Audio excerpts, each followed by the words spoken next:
வணக்கம். 3/10/2025 இன்றைய ராசி பலன்களை பார்ப்போம். இன்று வெள்ளிக்கிழமை. மகாலட்சுமி தாயாரை வணங்கி காரியங்களை தொடங்குவோம்.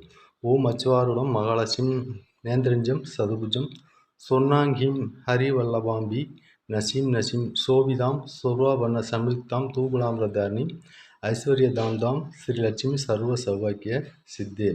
மேசராசி என்பவர்களே, இன்று எடுக்கும் அனைத்து காரியங்களிலும் வெற்றி பெறுவீர்கள். தனவரவு உண்டு, காரிய சித்தி உண்டு.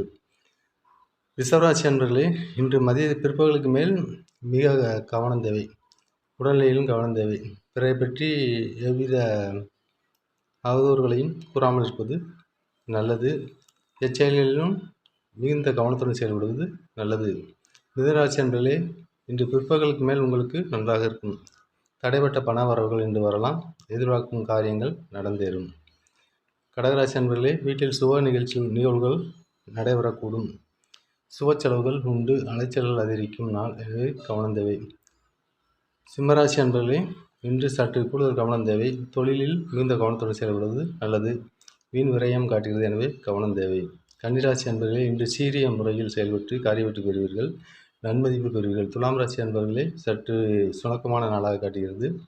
பணவரவு இன்று தள்ளி போகலாம், எனவே எதிலும் சற்று கவனத்துடன் செயல்படுவது நல்லது. விருச்சிகராசி அன்பர்களே, இன்று வீண் அலைச்சலை காட்டுகிறது. பணவரயம் ஏற்படும் நாளாக காட்டுகிறது. தொழிலும் மிகுந்த கவனம் தேவைப்படும் நாளாக இன்று காட்டுகிறது. தனுசு ராசி அன்பர்களே, உங்களுடைய புத்திசாலி தனத்துடன் செயல்பட்டு இந்த காரியம் இப்படித்தான் நடைபெறும் என யூகித்து அதன்படி நடந்து இன்று வெற்றி காண்பீர்கள். மகராசி அன்பர்களே, சற்று கவனமுடன் செயல்பட வேண்டிய நாள். எதிலும் முன்னெச்சரிக்கையுடன் இருப்பது நல்லது. தொழிலில் மிகுந்த கவனம் தேவை. பிறரை நம்பி முக்கிய பொறுப்புகள் எடுக்க வேண்டாம். கும்பராசி அன்பர்களே, இன்று உணர்ச்சிகரமான முடிவுகளை எடுக்க வேண்டாம். உடல்நிலையில் கவனம் தேவை. பிறரிடம் கோபமாக பேசாமல் இருப்பது நல்லது. வீண் வாக்குவாதத்தை இருப்பது நல்லது. மீனராசி அன்பர்களே, உடல்நிலையில் கவனம் தேவை. கணவன் மனைவிக்குள் சிறு வாக்குவாதங்கள் வந்து போகலாம். எதிலும் முன்னெச்சரிக்கையுடன் செயல்படுவது நல்லது. விட்டு கொடுத்து செல்வது இன்றைய நாள் சிறப்பானதாக இருக்கும்.